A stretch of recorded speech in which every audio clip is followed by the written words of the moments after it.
Yang ni kita nak start enjin. Dah pakai silencer ni yang saya dah buat ni. Okey.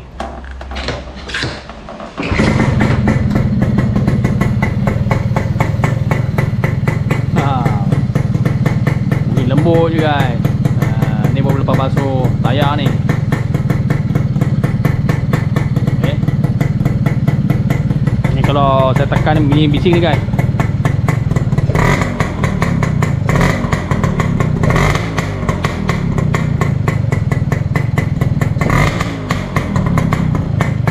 Perasi sikit je, tak kuat-kuat. Itulah bunyi dia guys. Dia ada bunyi angin sikit. Rahsia guys, rahsia.